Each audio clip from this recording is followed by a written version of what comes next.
Welcome to the Interlocutor podcast. I'm Tyrell Cameron Eskelson. My guest today is Courtney Donovan Smith. In 1988, at the age of 19, Donovan left university and took a trip to Taiwan, where he has now lived most of his life. He's been involved in a number of different organizations, groups, and media outlets throughout his 30-plus years there. Today, he's one of the most knowledgeable analysts and voices writing about Taiwan in the English language. His commentary and journalism can be seen on various television news programs and written publications. One of these, which I recommend, is called the Taiwan Report, a website devoted to sharing news and information about Taiwan, and of which Donovan is a co-founder. At the bottom of its website page, one can read about its founders. We are a group of folks that really love Taiwan. Donovan Smith, thanks for joining me today. Well, it's great to be here. And so I've got a hat here in honor of the host.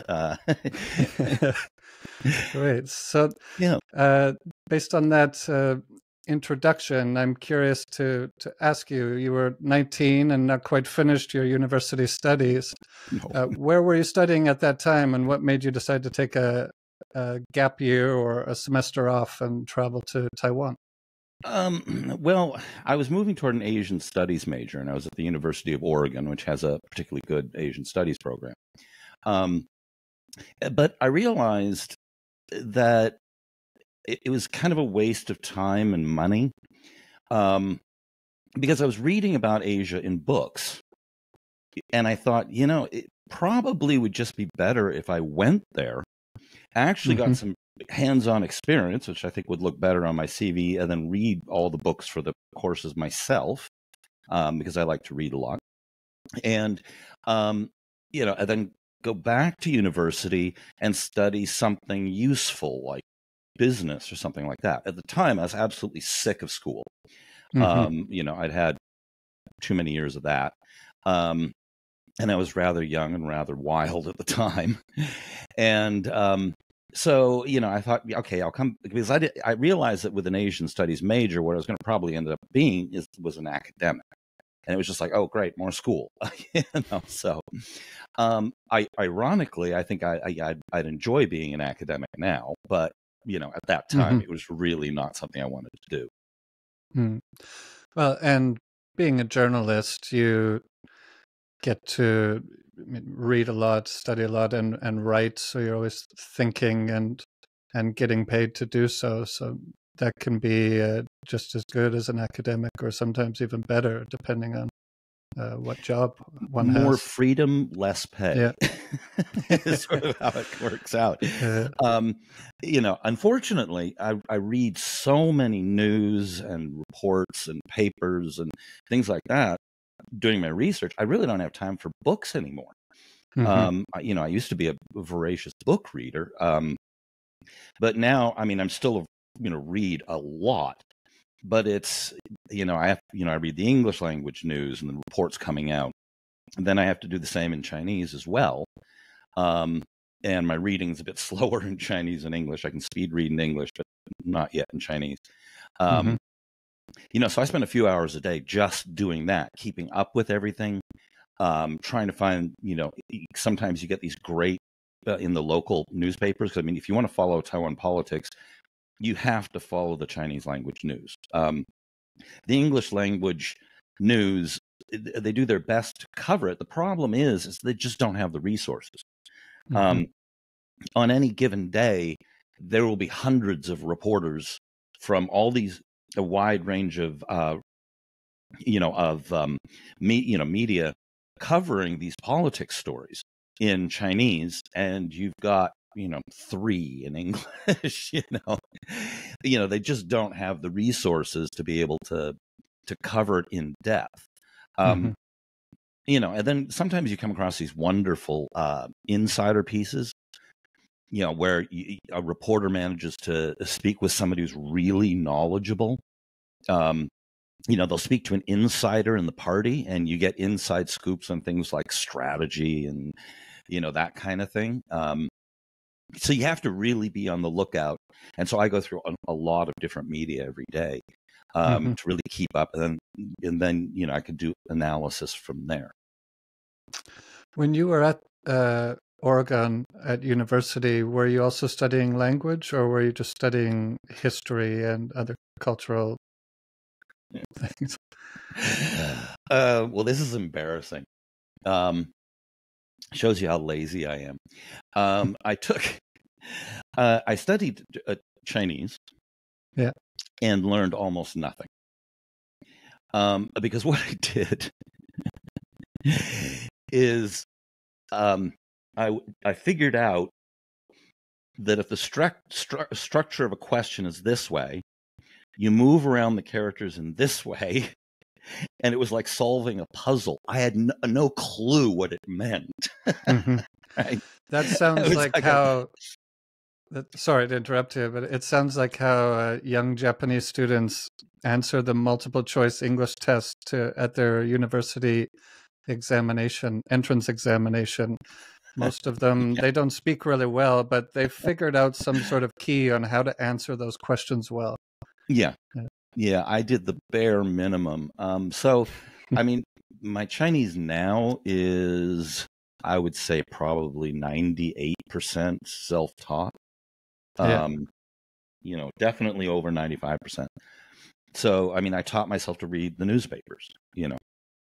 I mean, it's still an ongoing process. There's still the occasional term here or there, but I can read most of it now, no problem. Yeah, that's impressive. And I did you lose learn the literary illusions, though. You get these writers that they really want to be fancy about it, and it's like, yeah, I don't get the 14th century reference. Yeah. So you decided to come to Taiwan, and when you arrived in Taiwan, were you looking for a job or just traveling around, gaining experience, talking with people, seeing how life was like there? What was your plan when you first arrived there? Yeah, I mean, like I said, my plan was to take a semester off. Technically, in the University of Oregon, it's a trimester, which is kind of an odd system they have. Mm-hmm. And I'd heard that you could teach English here, or get a job, say, as a secretary for a foreign company, or something like that. And then I came out here, and sure enough, I got some teaching jobs. But then I started working as a bar manager for a little pub. And I'd only just turned 19 years old. In the United States, I couldn't even drink. And here I was running a bar, and I was having the time of my life. I mean, it was a crazy time. And Taiwan at the time was absolutely insane. It was still under authoritarian one-party rule. But the deal was, as long as you didn't get involved in politics, you could do pretty much anything you wanted. And so the party scene was insane. The economy was booming. Money was being thrown around like crazy. The population was much, much younger at the time. So, and of course, nobody followed traffic laws or, any of these things. So you're screaming around in a motorcycle with no helmet on, going the wrong way down a one-way street, blowing through red lights, drunk. This was a common. This is what everybody did. This was not, me being crazy. It was like, this was the vibe of Taiwan at the time. Obviously, I think you've seen now that Taiwan's a little bit different than it was back then. But yeah, the number of stories of just things that young people today find jaw-dropping. I've actually delivered lectures on this, where I explain to them, because what's interesting is that a lot of Taiwanese who were around at the time, they don't really remember a lot of the details. And it's only when I mention it to them, like when I was delivering a lecture, the teacher there was like, oh, yeah, oh, right. And he'd just forgotten about I totally forgotten about all these things. But the thing was, is as a foreigner who had just arrived, it was all like burned into me and imprinted on me because it was all so different and it was all so new. And so I remember all these little details about, how life was back then and what, whereas a lot of the Taiwanese, they don't really think about it and don't really remember it that well until you sort of remind them of it. Yeah. And what was, as a foreigner, what was getting a apartment like back at that time? Were you able to do that, or did you stay in some other kind of accommodation? Well, okay, my first. So there was the new big train station in downtown Taipei. You've probably been there, Yep. and it was under construction at the time. Now, there was some buildings nearby it, right on Zhongsha West Road there, partially completed, meaning like, all the concrete had been installed and, some of this other stuff, but none of it hadn't been painted. The elevators hadn't been installed and so on and so forth, right? So there was power and water, but it was just completely bare concrete. So the building was slated to be torn down. Like there was some screw up where they built this thing, even though they were going to tear it down to put a park in front of the train station. So this guy opened up a hostel, and it was on the 3rd or 4th or 5th floor, something like that. That was kind of doable with the stairs. It was not, it was not insane. But so I stayed in the hostel for a bit, and then he rented me out an individual room up on the 10th floor. Now, there was no bathroom in there, but there was a bathroom outside because this is slated to be an office building. But this was it was still basically my bathroom because there was no one else on the floor. It was empty. It was like the whole floor was mine, basically. But I only had access to this one room. But it was private. And at the time, because everyone was, it was boom times, everyone was throwing out all their old furniture on the street and buying new furniture. So I could just walk around the neighborhood and get furniture and go back and decorate it. And, it was great. Until one day I came back and the door was locked and I couldn't get in. So I did what was maybe the stupidest thing I've ever done. I climbed out on the balcony of the bathroom and literally hurled myself. Now, this is 10 floors up. Hurled myself around the wall, separating the two, to land on the balcony of my room. I actually had a friend who died doing the same thing. So with hindsight, I was 19. I guess that's my only rational explanation. So I found out what had happened. The guy who rented out the room to me didn't own it. He just started renting it out to me without telling the actual owner. So the actual owner figured this out. And so eventually they actually worked out a deal, between the two of them so I could stay there. But this was like so typical of Taiwan at the time. And then the second place I lived was in that little bar that I was managing. I had a room in the back, which was very conducive to my social life at the time. Yeah. So those were the first two places. Then after that, the places got slightly more normal. They were still got stories behind them, but I don't think you want to spend the whole podcast talking about unusual living arrangements.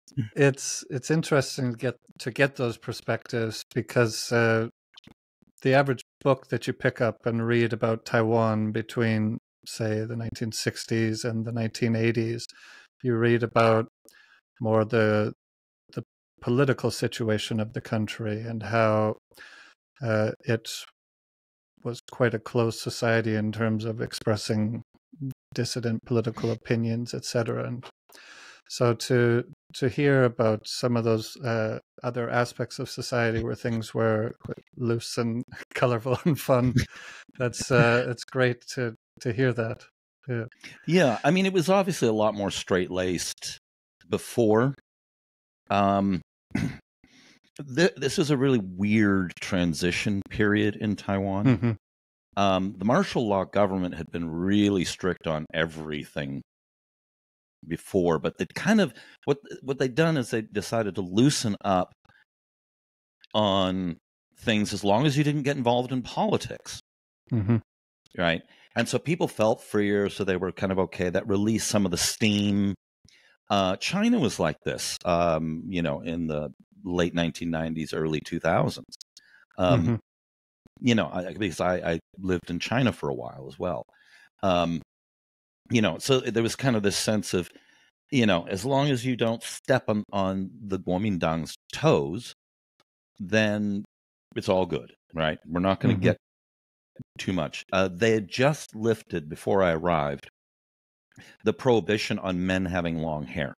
If I'd showed up 1 year earlier at the airport, they would have cut my hair, which was long at the time. Sounds So, like Singapore.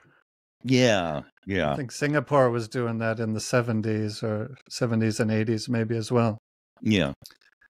Yeah. Similar time frame, yeah. And so when did you first try your hand at writing, and how did you develop into a professional writer? I think I started when I was about 5. Yeah. And I learned letters.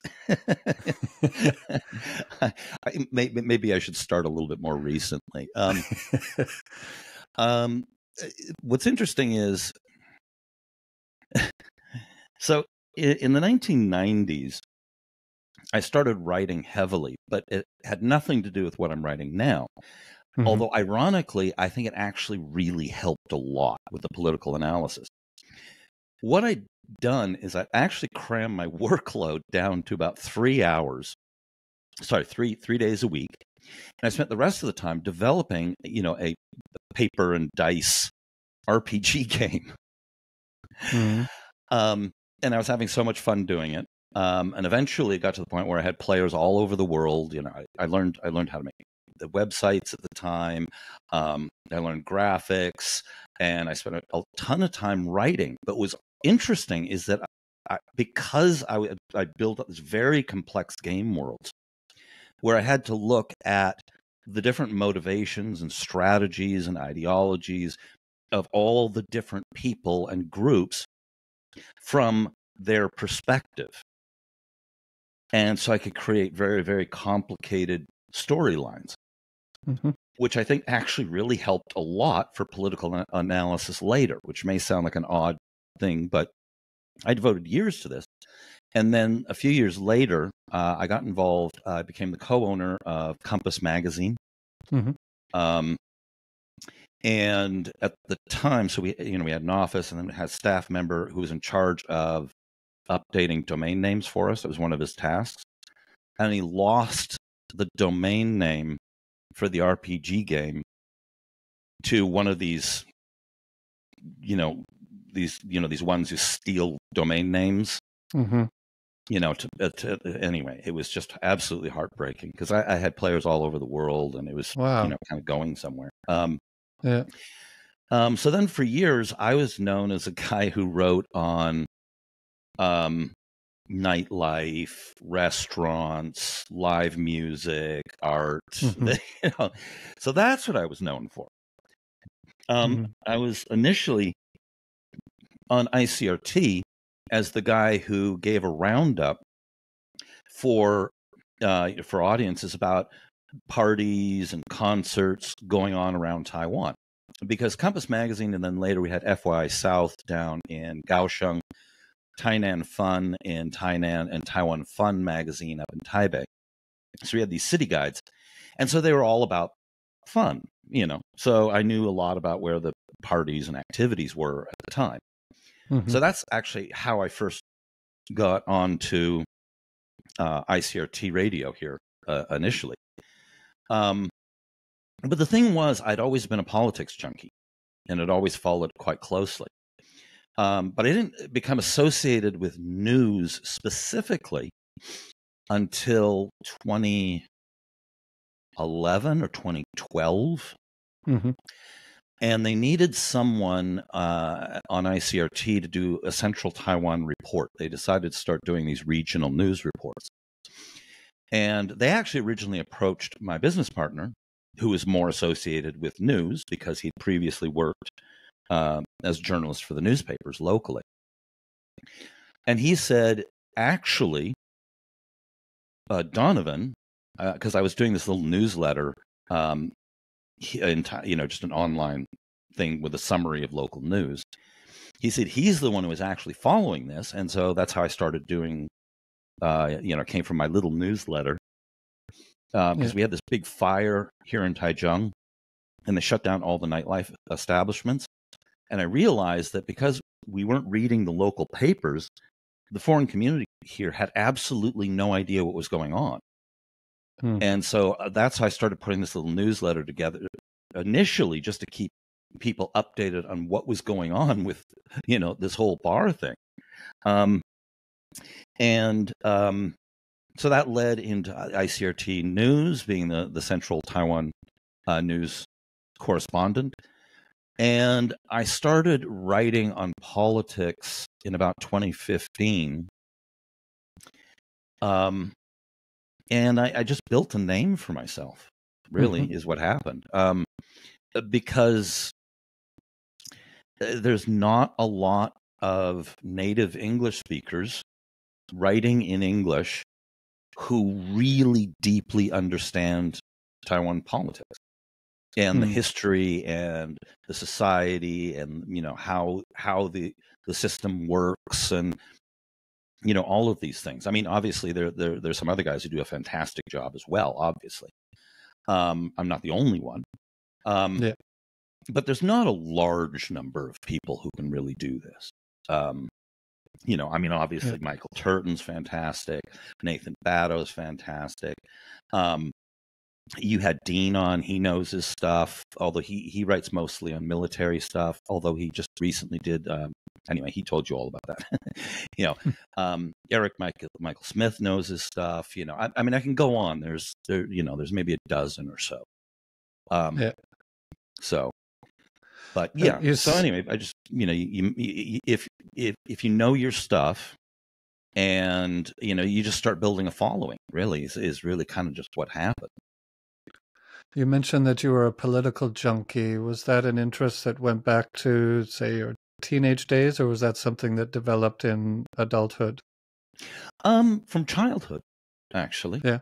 I was really interested in history, which to me was basically, and it was not like boring math class or English class. It was, I got to be, we were told stories. It was story time for me, basically. And I started reading my parents' books because we moved a lot when I was a child, and they didn't have TV. So I had a little bit more complicated view of the world, partly because we moved a lot and partly from reading adult books. And so I remember when I was like 9, I was already inventing like pen and paper games that showed, different countries invading each other, and I came up with rules, and eventually a lot of the kids were playing that in junior high school. I taught other kids how to play, and they started playing themselves. So it became a little bit of a fad for a little while. But yeah, so I mean, this is something that goes back to childhood. Yeah. I mean, I remember I was 11, I think, and I bought an old antique globe. It didn't have a date on it, and so I was looking for, okay, is Formosa still part of the Japanese Empire or not? I mean, this is how I was trying to date it, right? So you can see I was a bit of a history junkie. And then from history, it kind of flows naturally to news and politics because that's history being made. And the thing about like local politics is absolutely fascinating. It's the interplay between the people and the backstabbing and the deal making, and I mean it's just high drama. A lot of what's going on in local politics, and So people ask me, why are you so fascinated by politics? And I say, I could follow sports, but it's not as interesting. It's not history making. And at the end of the day, if you're the champion, you get a ring or a trophy. In politics, if you're the champion, you get a standing army and a big chunk of the economy. I think that's a little bit bigger of a prize. So yeah, that's I just find it very fascinating. Mm-hmm. Oh, cool. I want to get into more politics and some Taiwanese history, but I just thought of one other question I wanted to ask you about your background in Taiwan. You've been involved in organizing music festivals throughout your time there. How did you get into how and why did you get into that side of concerts rather than just being someone who attended them? Kind of stumbled into it, really. We decided, because of course we had a lot of connections with bands and restaurants because of the magazine. So we decided to hold a one-off anniversary party for the magazine. It was only intended to be once. And we made a deal with Sogo Department Store because they had a ready-made stage out there and all the sound equipment and power and all that. So we just had to rent some tents, organize the bands, and we held a little festival. It wasn't that big. We had maybe 20 vendors, and we had 4 bands who played twice, 2 sets. And they did all 4 of them, and then all 4 of them repeated. And then we had a DJ called DJ Press Play in between sets. And the mayor came, and but everyone afterward was raving. They said they had a really fun time. And so we decided to do it again. And it's grown into it's a pretty big festival. It's probably the 3rd largest annual festival in central Taiwan by scale. Tens of thousands of people show up over the course of the weekend. Not all at one time. I mean, they kind of come and go, but because it's in a big park downtown. And we do it, and we're not as big as the Jazz Festival or Rock and Taichung, but both of them get government budgets which are hundreds of times bigger than ours. So there's no way we can compete with them. But and then I got involved for a while in some other festivals. I took the lead on these festivals called the Book Exchange, which is for charity. But eventually kind of got burnt out and kind of had to pass that on to someone else. I was kind of an executive volunteer at a festival my friend organized called Love Stock. I helped out the first year with Chop Fest, although, I mean, it was theirs, but I sort of helped them with the first year because I had a lot of experience. And I've done a lot of other events as well, everything from a golf tournament to investment seminars to... I've done quite a bit over the course of my life. I was even hired briefly to be Batman. Is that right? I was a maid in Singapore for a little while. Wow. So my background's a bit eclectic. Yeah. In one of your videos, I heard you refer to yourself as Courtney, but I noticed a lot of your friends introduce you or talk about you as Donovan. Is there, do you go by both names or do you prefer Donovan? What do you usually go by? I don't recall referring to myself as Courtney unless there was a specific context. It was some video where you were talking about an investment training seminar or something like that. That would have been my father. I see. Okay. So I'm Courtney D. Smith Jr., which is kind of annoying, although my father just passed away, so I guess I'm not junior anymore. I don't know. Does that stick even posthumously? Anyway, I don't know. Anyway, I don't know. But what happened is I moved to South Africa. And in South Africa, nobody could remember the name Courtney. Mm. But the surname Donovan was fairly well known. So and Hanoi being junior, for my whole life, I started using Donovan because it was helpful. I was a traveling salesman selling camera bags, tripods, electric stun guns, porcelain dolls for a Taiwanese company. And you want people to remember your name if you're a traveling salesman. So I switched to Donovan, and it stuck. So people who know me personally call me Donovan. People who know me from online call me Courtney. That's generally how it works. I like both names, so it's fine by me. I don't get really fussed about it. But the interesting thing is when I was AmCham chair, we do these big charity events every year. And some Fulbright scholars came as volunteers to help this big, charity gala. And one of them was this young woman named Courtney. And she had gone to South Africa. She had run into the same problem, and she had started using her middle name in South Africa for the same reason. So I'm not the only Courtney with that problem in South Africa. So you two had something to talk about that day. Yeah. Great. So how did you settle on Taichung as a city? And for those who are not so familiar with the urban geography of the Taiwan Islands, Taipei's in the very north of the island, and Taichung is in the center west part of the island.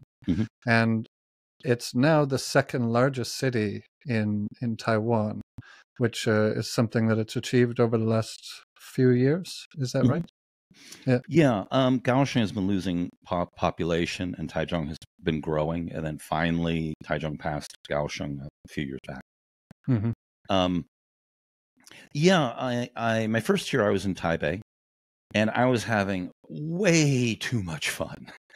I mean, I was never going to learn more Chinese than more beer, please. And how to tell the taxi driver to get me home. I mean, I was not learning the kind of Chinese that was going to really help me with my life. So I took a job in a small town in rural Zhanghua County. And then some weekends I'd go back to Taipei to see my friends and party, basically. But by living in this little town, obviously I was forced to learn more Mandarin just to get by. Although to this day, I can speak kind of with three different accents in Mandarin, sort of more like a Chinese one, more like a Taipei one. But my the accent I feel most natural speaking sounds like somebody from rural central Taiwan. Wow. I have a real kind of hick accent, which gets laughs in Taipei. And before, when I could still go to China, which I can't anymore for obvious reasons. But before, when I'd go to China, the plane would land in Shanghai and they'd listen to me speak. And of course, the question they would always ask me is not, oh, where did you learn Chinese? It was always, how long have you lived in Taiwan? There was just no doubting where I was from. So when they hear that dialect, it's quite a bit different than, say, a Fujian dialect of Chinese. They wouldn't mistake that you were from there. It's interesting. They're similar, but Taiwanese has. I mean, the Fujian accent is the one in China that is the easiest one for me to understand because there's a lot of similarities to it. But Taiwanese use different vocabulary when speaking Mandarin. And then in Taiwanese, there's a ton of loan words from Japanese, which ironically are often originally from English. So a buddy of mine years ago taught me this neat trick. He said, okay, if something breaks on your motorcycle and you go to the repair shop and you don't know the words in Mandarin or Taiwanese, what you do is you say what you want repaired, but make it sound like it's Japanese. So clutch cable, kurachi cable. And they understand. I'm not making this up. It actually works. It's like, okay, how would the Japanese say this? And you know, it's actually pretty effective. It can work here in Japan too. If you can't think of a Japanese word for something, learning the katakana alphabet, which is the alphabet they use to translate foreign words, like seatbelt will become seatbelto. So, and if you know how to say it that way, then you could say hundreds of words in English, and Japanese people can understand them. It just has to be in that katakana alphabet, as you did with clutch cable. Yeah, I mean, there's a bunch of these loan words in Taiwanese that they use, and things like kankuri for concrete, laida for lighter, and these all came from Japanese. Now, I don't know how close their pronunciation is to the actual original Japanese. They may have, Taiwanified it, because I don't speak much Japanese at all, so I wouldn't know. But it's interesting how, sort of goes from one language to another through that transmission path. I think it's an interesting example of how linguistics works, and, how languages change over time. Yeah, that is interesting. In my few months in Taiwan, never picked up on that, hearing people speak. I certainly, if you have experience in Japan, when you're traveling around Taiwan, you can notice little things that are Japanese here and there. Certainly the department stores, but other little things like certain streets Japanese, in Shinju, for example, you can feel like the Japanese had just left this area, because it reminds you of Japanese streets. So yeah, I mean the Japanese, I mean, obviously architecturally, left a big impact, but also culturally. I mean, there's a lot of foods here. I've noticed that I can eat sashimi or sushi in Japan or here, and it's almost always good. Anywhere else on the planet, it's terrible. I just can't eat it. It's like, I just, The Taiwanese kind of, it may be a bit different, but they kind of got it. That, they makes a good food that they obviously inherited from the Japanese, and they've done good things with it. I've noticed that over the last couple of years, once in a while now, I talk about Taiwan, and I always get a similar reaction from Japanese people. I haven't gotten a very big sample, but they all seem to be fond of Taiwan and like Taiwan. Yeah. So yeah, poll after poll shows that. I've met Japanese who said that. But the Taiwanese are very fond of the Japanese as well. Except for those who come from families who fled. There's a few exceptions to that. There are those who fled the Chinese Civil War for obvious reasons, really hate the Japanese, some of them. And then I've met a few Taiwanese who did harbor some resentment, but that was usually over something like the Japanese, and during the Japanese era, the Japanese government confiscated our family's land. But most Taiwanese have a very positive perception of Japan, for the most part. Yeah, that would be quite a big deal in Taiwan if it's ancestral land where past family members are buried. That's am I right in that most Taiwanese people they don't want to part with that, and the subsequent generations end up co-sharing it basically to keep that family land? Is that still practiced there? Well, they would bury them in cemeteries, not usually at home. But I mean, the land in those days represented the entire wealth of the family plus some livestock. I mean, that was it. That was what your entire family was worth. You lose that and you're destitute, and you can go from an important, well-respected member of the community to a dirty peasant. That could be devastating to the fortunes of an entire family. So, the entire family would hold quite a bit of resentment if that's what had happened to your family in the Japanese era. Now, I think young people today wouldn't even know. Mm-hmm. I'm talking about when I arrived in the late 1980s. This is what I heard. Because this is, they were hearing this from their grandparents, young people at the time. Yeah. So this was in living memory for members of the family.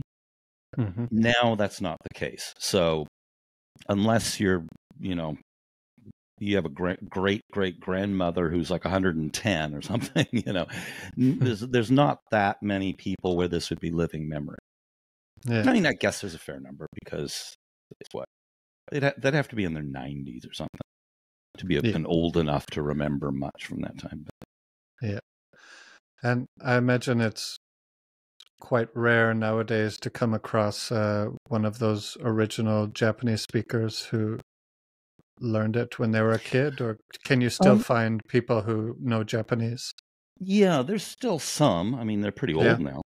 But when I arrived in the late 1980s, pretty much everyone in their 60s and up, I guess 50s and 60s, they spoke, I guess older 50s and up, they all spoke Japanese. Mm-hmm. And when I was living in this little town in Zhonghua County, like the older people, they would see me and they would most of them only spoke Taiwanese and Japanese. A lot of them, only some of them could speak Mandarin. And they would see me and then they get flustered because they just take one look at my face, and believe me, we were not common in Zhonghua County at the time. And they would just start speaking Japanese because it was the only thing they could think of that I might understand. Yeah, I can understand that impulse. There are times where I want to say something in Japanese here and I can't think of how to do it. And I almost want to try and say it in Chinese, which is slightly better than Japanese. But usually I stop myself and don't say it. But that impulse is there. Like, try some other language rather than... Right, Years ago, I had that with French. But I've long since forgotten all my French. So. Yeah, me too. I studied it in elementary school in Canada, and in the particular high school I went, or junior high school I went to, they allowed us to opt out if we wanted. And really? I didn't. In elementary school, I remember that was. I'm originally from the Vancouver area. Oh, okay. Yeah. So I'm originally Canadian, actually. I didn't know that. I actually got to know Dean because we were both on the board of what was then called the Canadian Society, and then later became the Canadian Chamber of Commerce. So that's how we got to know each other.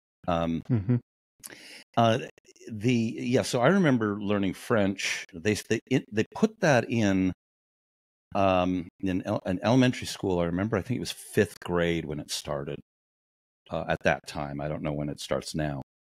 And in the Vancouver area, at the time, the people would. I don't know if this is true, but apparently, there were times in Vancouver where there were more people working at the French language TV station than were watching it.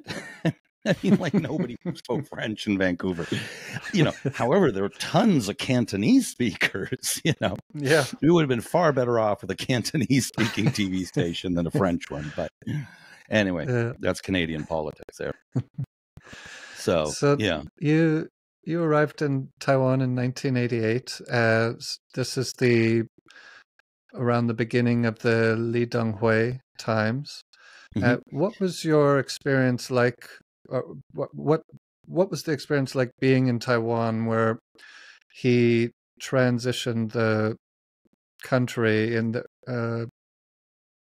by 1996, they had a democratic election. He contested his power against the opposition, the DPP, and Taiwan had a democracy. What was it like being in Taiwan through this entire period?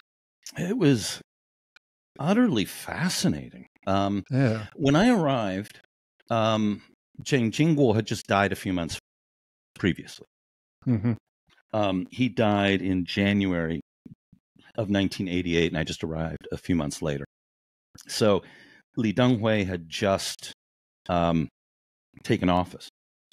Now, he was widely assumed to be weak and a compromise candidate, and something of a caretaker candidate until somebody, like a real KMT guy could be found, right? But he turned out to be a lot smarter and a lot more formidable than people realized he was. Because before, he'd just been kind of a quiet agriculture guy, Yeah. He's an agriculture expert, and he spoke Mandarin terribly with a weird Japanese accent. I thought he had a Japanese accent in English as well when I heard him give his speech at, was it Cornell where he studied? Yeah. Or yeah. Cornell? Cornell, I think, sorry, yeah. But please continue. Yeah, no, it had a weird accent. It was like kind of like a bit Taiwanese and a bit more Japanesey. It was anyway. Yeah. But yeah, so it was a really fascinating time to be here. And, they kind of phased. So what had happened is in 1987, they'd lifted martial law in Taiwan, but not on offshore islands. So we were still in a quasi-martial law era, but then they put in the Parade and Assembly Act to replace martial law. So it was essentially martial law light. People were still not free. You could, if you said Taiwan independence, they would throw you in jail still. It was not like the 1950s where they just take you out into a park and shoot you. But even under martial law by the 1980s, they just throw them in jail. They wouldn't usually outright kill them. There were some exceptions to that, like Henry Liu, so it was still definitely a one-party state when I arrived, and you'd still, there's still like big propaganda, big red propaganda banners and stuff. But then and the DPP at the time was, people had kind of a mixed feelings on them. Some viewed them as very heroic. Some believed the KMT propaganda, which is that they were just a bunch of violent rabble rousers. The reality is there was a little bit of truth to both of those. The kind of people who, are active in fighting a martial law government are not always necessarily the most stable human beings. But they were heroic. I mean, there's no doubt about that. So it was very, you'd open up the papers and it was just full of government propaganda. China was listed as a local section in the papers. So it was really quite interesting. And then you started to see because when I arrived in the legislature, they held elections for legislators, but only the ones representing Taiwan. All the other legislators were elected in 1947 in China, representing their various districts in China. And, by this point, they're on like ventilators and in wheelchairs. I mean, it was like, wow. But then, they finally, obviously they changed it. And, then by the early 90s, you had, was it 92, you had a fairly free legislative election. And then you had the 1996 presidential election. Now, here's something interesting. It was during this period for a year and a half, I was actually living in South Africa. And I don't know how much you know about South African history, but apartheid, it was still under apartheid. But what had happened is that they held a referendum. Now, at the time, only white people could vote. So they held a referendum on whether or not the government should open up negotiations with the ANC to end apartheid and extend the franchise to all citizens of the country. Mm-hmm. Now, I got offered a job to go there, and I said, I'll go if the referendum passes. If it doesn't, I'm not going to support apartheid. Right? Right. So it did pass. And so I went there during the period between that referendum. So technically it was still apartheid, but they're starting to dismantle it. And I left just before the election of Nelson Mandela. That was the year and a half that I was there. Wow. So I saw two transitions to democracy at that time.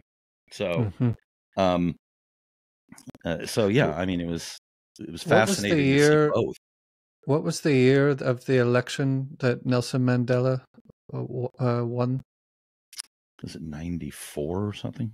Okay, that sounds right to me as well. 94. Yeah, I just so around it was a long time ago, so but yeah, it was around that time. Yeah. Okay, sounds maybe good. 93, 94. I think it was. And 94, then, anyway. So in 1996 in Taiwan, get this democratic election. Lee Teng-hui wins it. It's a huge event for Taiwan government, the Taiwanese people. Pardon me. China. What was China's reaction at that time? This was the third Taiwan Strait crisis. Their reaction to the election. Yeah. So because the elections here are the presidential elections are held in January. Most of the campaigning took place in 1995, and then the tail end of it in early January. So the Chinese side, because they really hated this idea of what they were considering a Chinese democracy. Mm-hmm. That would look bad for them now, wouldn't it? And so they started shooting missiles just off ports here in Taiwan. Mm-hmm. So I brought, big bottles of water and bags of rice and stuff. Now later, it turned out.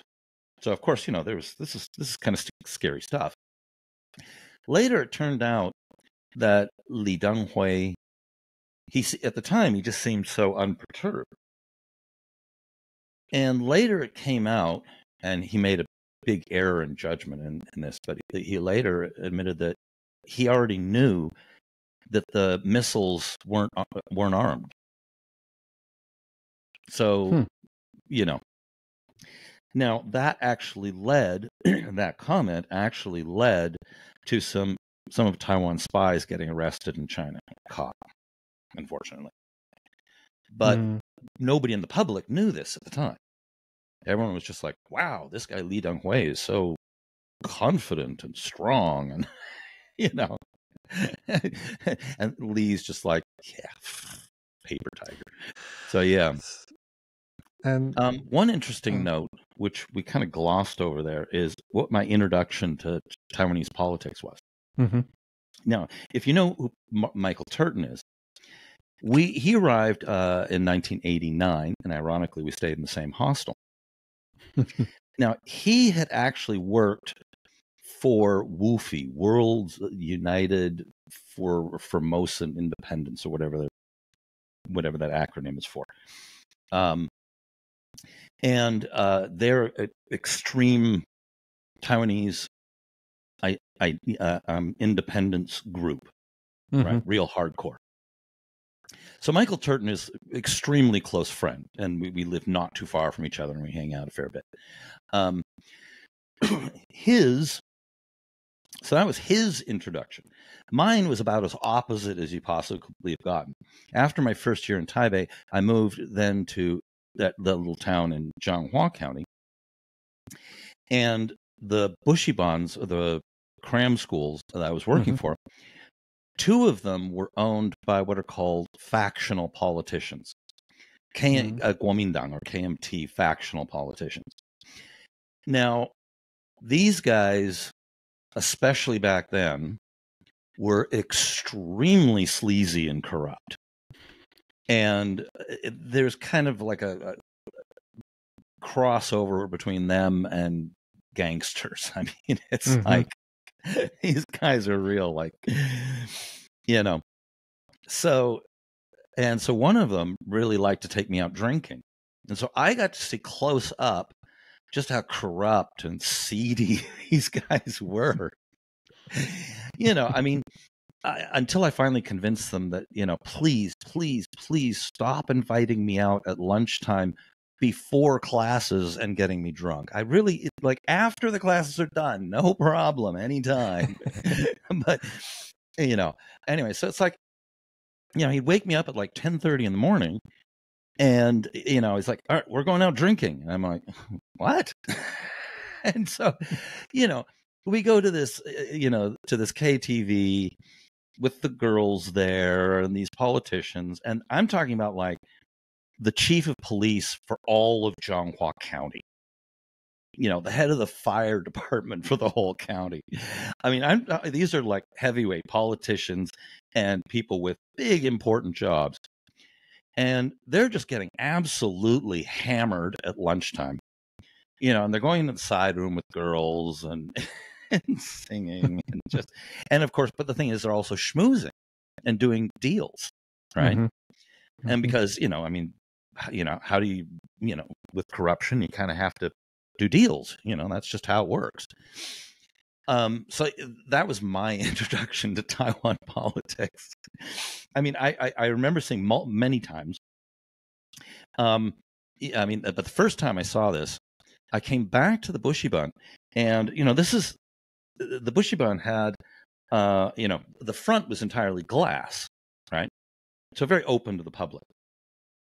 And on the desk, there were mountains, I mean, big mountains of 500 NT bills. Now, I had no idea the first time I saw this what this was for. So I walked in and I saw it and I joked, is that for me? Right? They laughed. And I said, oh, no, it's for vote buying. I mean, not a hint of like, there's anything wrong with it. It was just like, you know, oh, this is money to buy groceries or something. I mean, it was like not a hint of shame or anything. And it was right out there so the whole public could see, you know. And of course, you know, they were not worried that this vast amount of money was going to get stolen either because of who they were, you know. And so yeah, I got to see, you know, the vote buying and all that. So that was my introduction to Taiwan politics, which is quite, it's just kind of a unique story. I think there's not a lot of people who can say their introduction to Taiwan politics was like that, or like Michael Turton's. So both of us have very interesting introductions to Taiwan politics. And would it be safe to say that from that time, slowly towards the present Tsai Ing-wen administration, practices like this become far less frequent? Yeah, far less frequent. Yeah. I mean, it still exists. Yeah. But it's so, the thing is, in the 90s, a lot of these things started to get cleaned up a little bit, and in through the 2000s. And so now every election, there are some cases, they're almost always smaller races. Usually, although in the last local elections, there was one exception of this happening in Taipei. Generally speaking, it's in kind of more rural, conservative areas. And it's usually doesn't even involve large numbers of people. It's more along the lines of there's vote buying, people who can help them get out the vote. You know, there's a lot of, you know, a bit of that going on. But the thing is, these days, it's so easy to get caught. You know, I mean, people with cell phones and cameras. And so, you know, it's just too easy to get caught now. The get out the vote thing that you just mentioned, what's the difference between that in terms of legality and, say, hiring someone to market and promote you as a candidate? Where does it cross the line? One is legal and one isn't. Okay.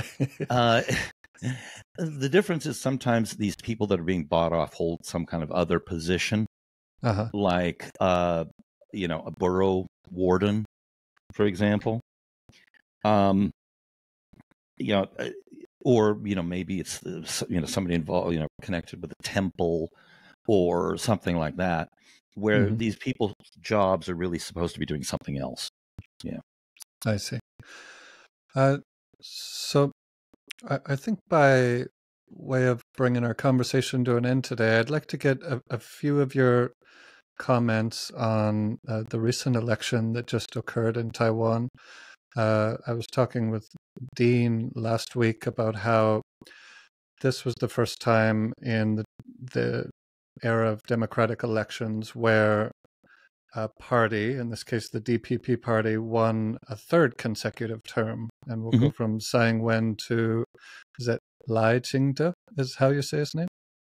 Yeah, or William Lai. William Lai. I've actually seen him say in an interview in English, they asked him, what do you want to be called? And he said William Lai. Okay. Although I write for the Taiwan News and they still insist on calling him Lai Ching-te. But anyway, he wants to be called William, but we're not doing it for some reason. But yeah, no, he's right. I'm sure. Dean would have had a great assessment of the election. He really knows his stuff. Yeah. And could you also speak, I guess, what it means for Taiwan as a society that Tsai's successor in some ways, William Lai, is going to continue with DPP leadership and their I guess outlook towards China, and certainly I think what's more important is China's view of this particular party versus the KMT, which they like a little better. What do you think it means for Taiwanese society moving forward that they made this decision? Nothing. Nothing. That's kind of the point. Yeah.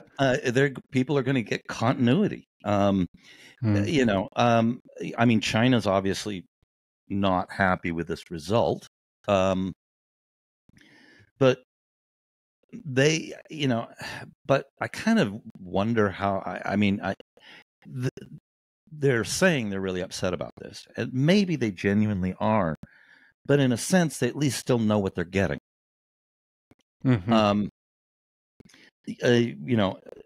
William Lai has said very, very specifically, he campaigned on this. I am going to continue Tsai Ing-wen's policies for dealing with foreign policy and with China. I'm going to follow her principles. I'm going to follow her rules. I'm even going to try and keep the national security team and, a lot of these people in place to ensure continuity. I think where people will be disappointed is, of course, these areas. Tsai Ing-wen was very popular. Her cross-strait policies were popular, and her foreign policy has been very popular with the public. So her approval rating is much higher than her predecessors, at least in this century. During her final year in term, it was still 40-something, which is not fantastic, but it stayed above 50% into this year. That's pretty good. It is pretty good. After 7 years in power, that's not bad. Yeah. So, but her domestic policies and some of the conduct by the DPP when they were in office domestically were never super popular. So I think what the message that the voters sent, and I'm not saying all voters, because you're going to have your hardcore voters for each party, but there's these swing voters. And the swing voters, I think, sent a message. And the message was this: we don't trust the KMT with China. They just can't be trusted. We want continuity and dealing with China and foreign policy. But we're going to knock the DPP out of their legislative majority so that the other two parties can provide oversight for the DPP. So it was both a victory for the DPP, but a warning for the DPP, and ensuring that there were constraints and oversight on the party going forward. Mm-hmm. So I think that's sort of the message that centrist voters have sent. They the legislature, no single party has a majority. And here's what's interesting is that the vote for a president went from about 56% for Tsai down to just 40% in a three-way race for Lai. Now, I think he would have won it still in a two-way race. I'm going to probably come out with a column on this soon. Crunching the math, I think he still would have won in a two-way race.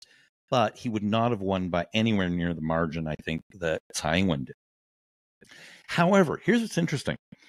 In the legislative race, you have votes for your district, and then you have what's called the party list. And you vote for a party, and 34 seats in the legislature out of 113 are allocated to parties by the percentage of their vote on the party list, as long as it meets a minimum of 5%. Mm-hmm. And they actually increased, on the party list, they actually increased the vote for the DPP there, which is an interesting result. So I think a lot of voters were going, okay, I'm not going to vote DPP for my district legislator, but I think I'll vote for them on the party list. Now, I'd love to crunch the numbers. I think maybe I will do this at some point. Yeah. Crunch the numbers on the aggregate number of votes for district races for the DPP versus the KMT in this election and last election, and the aggregate vote on the party list for both parties. And I'm kind of curious to see if the amount that came down for the DPP in the district races versus the party list, if there's any kind of correlation between the two. I'd be very curious to see that. That sounds like an interesting thing to investigate. I'd be interested to hear that too. Yeah. I mean, obviously, this is the kind of stuff I do for a living. You know? So now the DPP has oversight, and I think that's the message that the public wanted to give. And that was kind of the DPP's punishment for not being as great on the domestic front. Right. Well, Donovan, it's been absolute pleasure to talk with you. It was humorous and insightful and really great. So thank you for joining me today. Well, thank you. It was great to be on.